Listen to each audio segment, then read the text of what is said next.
Halo Sobat Tangerang, jumpa lagi di Podang Podcast bareng. Podang kali ini gue akan ngomongin yang memang lagi viral juga ya, angkanya lagi naik, apalagi kalau bukan COVID. Tapi di sini gue nggak akan share tentang lonjakan kasus COVID, karena gue di sini akan cerita-cerita bareng atau ngobrol-ngobrol bareng sama penyintas COVID-19. Gak lain gak bukan Pak Wawan. Oke, beri aplaus dulu dong. Oke, Pak Wawan, apa kabar? Alhamdulillah sehat. Dari kantor langsung ke sini ya Pak ya? Iya, kita kebetulan lagi ada satu daerah kita lockdown di salah satu kelurahan kita. Dan tadi ada kunjungan dari Pak Dandim Tangerang, dan beliau sudah kasih arahan-arahan ke kita untuk kita tindak lanjuti sesegera mungkin. Oke, boleh cerita nggak sih Pak Wawan dulu pas awal kena COVID tuh kapan? Sebenarnya belum lama lah ya. Saya itu terkena COVID di akhir tahun 2020 kemarin, saat saya masih tugas di Satuan Polisi Pamong Praja Kota Tangerang. Ya lumayan lama kemarin, saya masuk itu lebih kurang hampir 20 harian lah di RSU Kota Tangerang. Sempat merasakan ruangan ICU selama lebih kurang seminggu sampai 10 harian lah di sana. Di ruang ICU tuh Pak Ruang ya? ICU. Gimana Pak awalnya bisa tahu, kok gue COVID nih gitu? Saya orang yang mungkin bisa dibilang pada saat-saat awal COVID ini ada, dibilang abai banget sih enggak. Cuma ya tadilah yang kita hadapin ini kan sesuatu yang nggak nyata. Iya, nggak ya terlihat. Nggak terlihat. Jadi mungkin saya bisa akui sedikit abai lah, walaupun saya tetap menggunakan masker gitu kan, suka mencuci tangan dan lain sebagainya. Tapi ya pada akhirnya itu saya anggap menjadi sebuah pembelajaran tersendiri. Akhirnya saya harus mendapatkan diri saya positif dan saya harus dirawat di rumah sakit. Awal pas tahu positif itu berarti bergejala atau memang lagi ada tracing massal di kantor ketahuan COVID?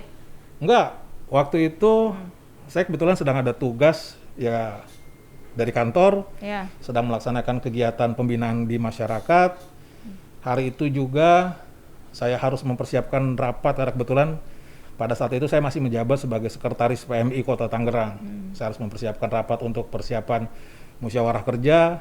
Ditambah saya juga waktu itu sebenarnya sedang diminta jadi pembicara di salah satu universitas mengenai kegiatan seminar S2 mereka. Jadi memang saat itu posisi konsentrasi pekerjaan saya sedang tinggi-tingginya. Salah satu yang saya abai adalah dari sisi kualitas makan saya di saat itu, sehingga tahu-tahu saya drop dan akhirnya di swab saya positif. Drop berarti dalam kondisinya demam gitu Pak, flu, sakit. Jadi Sakitnya sakit memang gejala COVID atau emang kayak kayaknya gue emang butuh istirahat aja deh gitu. Ya. Jadi hari itu ya saya ingat sekali, saya sedang mempersiapkan pelatihan tadi buat masyarakat. Pada saat itu juga saya sedang mempersiapkan materi saya untuk ikut jadi pembicara di seminar.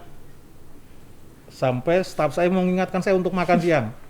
Izin komandan, saya bilang. Mau makan siang apa? Ya saya bilang udah yang ada aja saya mau makan. Saya bilang. Saya makan. Yang penting kenyang ya. Ya itulah akhirnya kan kualitas makannya. gizinya juga nggak saya perhatikan. Betul. Hari itu. Selesai dari situ saya langsung ke markas PMI mempersiapkan rapat musyawarah kerja. Tahu-tahu setelah rapat itu menjelang maghrib, badan saya gemeter. Awalnya saya pikir karena saya belum makan saja, belum makan sore gitu kan. Tapi kok ini agak aneh, sehingga akhirnya saya pamit pulang. Di rumah saya makan, sholat, minum obat karena saya ngerasa mungkin juga ada masuk angin nih. Tapi dilalahnya sampai tengah malam malah baru menggigil tuh tengah malam. Dari situ tuh saya mulai ngerasa ada yang aneh, tapi saya belum berpikir itu COVID. Sehingga itu kejadian hari Rabu malam Kamis, hari Senin saya baru di swab. Harus baru di swab. Karena tadi saya pikir saya hanya demam biasa saja. Itu loh. Angin gitu kan, ya kan? kita. Tapi kok nggak hilang-hilang. Coba bayangin dari Kamis, Jumat, Sabtu, Minggu, nggak hilang-hilang 4 hari. Akhirnya saya konsul sama Dokter Dini, waktu itu dia sekretaris Dinkes. Saya bilang, dok ini saya begini-begini. Dia bilang, udah kalau gitu besok Senin swab aja. Ya, di swab itu Selasa. Kemudian baru lusa, setelah 2 hari kemudian saya baru tahu kalau positif. Saya positif. Wow. Selama di rumah sakit Pak, perawatan apa aja Pak yang Pak Wawan dapatkan di rumah sakit RSUD Kota Tangerang ini?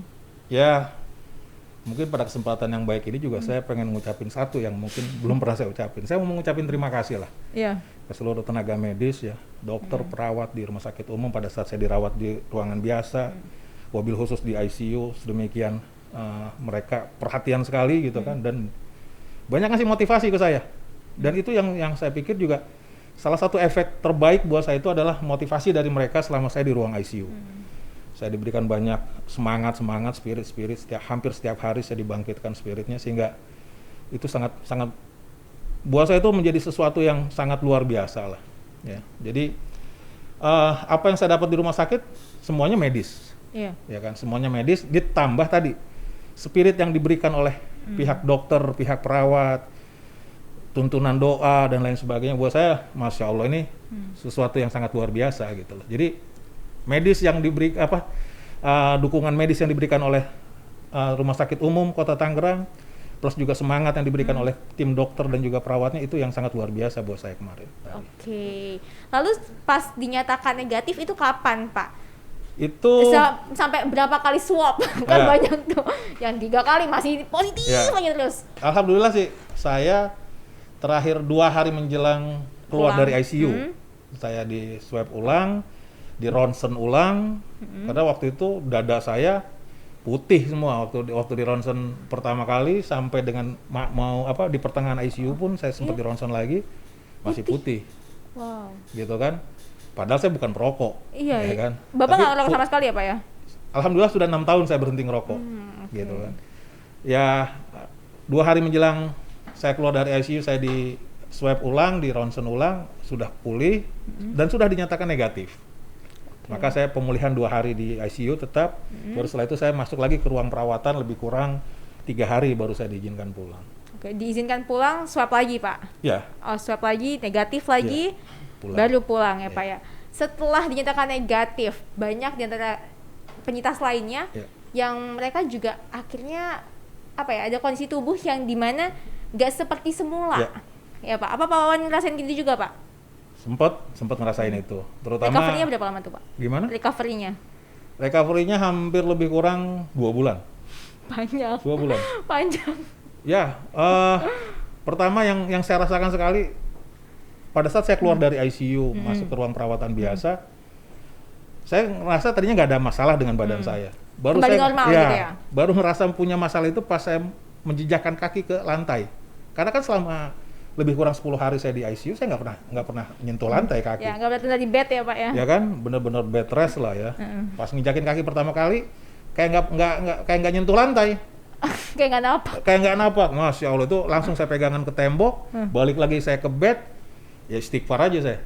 Masya Allah, ini kenapa saya bilang kan.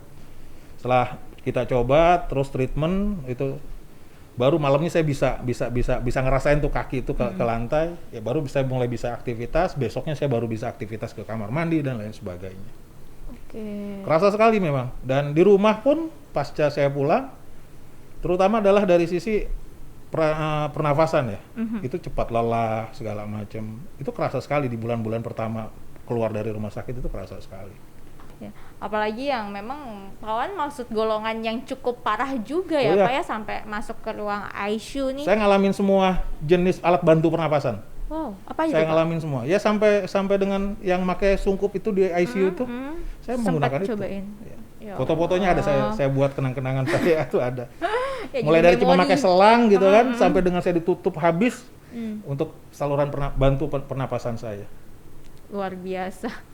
Aduh, kenang-kenangan yang tak mungkin dilupakan ya Pak iyalah. ya. Dan jadi pelajaran banget nih, nggak cuma buat Pak Wawan mungkin, tapi untuk kita semua ya Pak ya. Dan yang cukup waktu itu bikin saya itu adalah, pertama, saya kehilangan momen ulang tahun anak saya.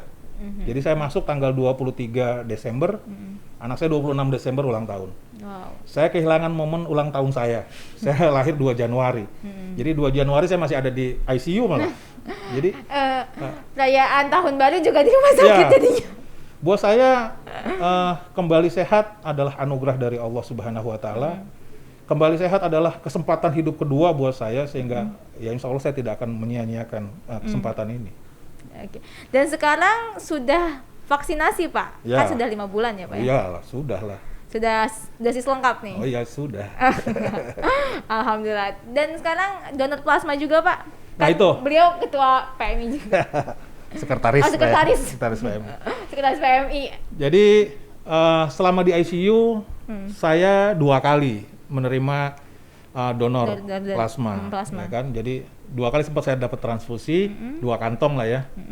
Dan saya kan tidak tahu itu dari siapa. Iya. Ya kan, siapa orang. Dalam artian ada orang baik, orang hebat yang memberikan itu ke saya.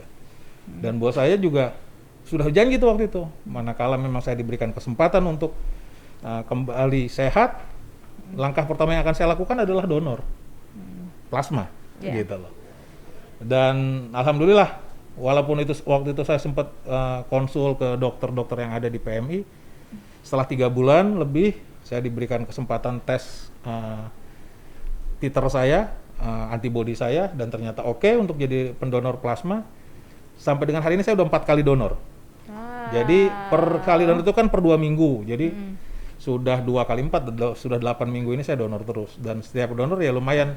Sekali donor itu ada dapat 4 kantong lah kalau nggak salah. Jadi bisa buat 2 kali, buat 2 orang ataupun buat 4 orang lah. Seperti itu. Mungkin buat teman-teman yang ex-COVID juga nih ya, Bapak ya, boleh datang ke PMI untuk donor plasma karena sangat berguna sekali ya Pak ya buat saudara-saudara kita. Kita berharap itu. Kita berharap sekali para penyintas, teman-teman penyintas ya, kesempatan sehat ini memang saat ini makin bagus ya dengan ilmu pengetahuan yang ada, dan kita sih berharap teman-teman juga mau menjadi bagian dari para pendonor plasma gitu. Oke, the last question, harapannya Pak buat teman-teman yang jangan sampai terkena COVID, apalagi mengingat angka COVID sekarang sedang naik tajam ya Pak ya. Boleh Pak Wawan atau teman-teman yang setelah kena COVID juga nih, teman-teman penyintas. Oke. Buat teman-teman yang sampai dengan saat ini ada 2 mungkin ya pesan saya. Buat yang belum pernah merasakan kena COVID, jangan sampai kena. Ya, jangan sampai kena. Sehingga saya berharap teman-teman tidak abai terhadap protokol kesehatan, terutama adalah dari sisi masker, ya kan? Sehingga kita sih berharap teman-teman minimal dari masker, mencuci tangan, menjaga jarak itu sudah merupakan proteksi tersendiri buat teman-teman sekalian.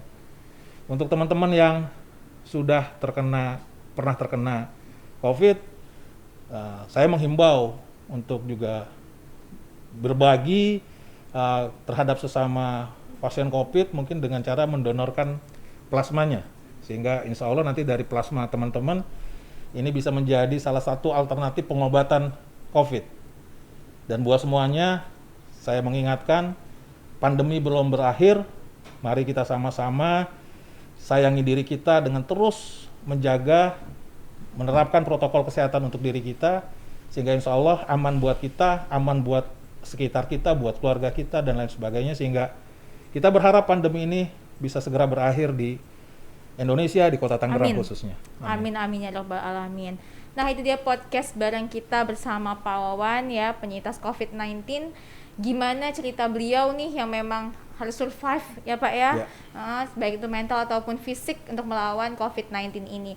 Pokoknya buat Sobat Tangerang jangan pernah abai akan protokol kesehatan, dan buat teman-teman yang memang sudah pernah terpapar COVID, jangan lupa juga untuk donorkan plasmanya di PMI Kota Tangerang. Sampai jumpa minggu depan, tetap saksikan terus Podeng atau podcast bareng setiap hari Kamis jam 7:30 malam hanya di YouTube channel Kota Tangerang. Dadah!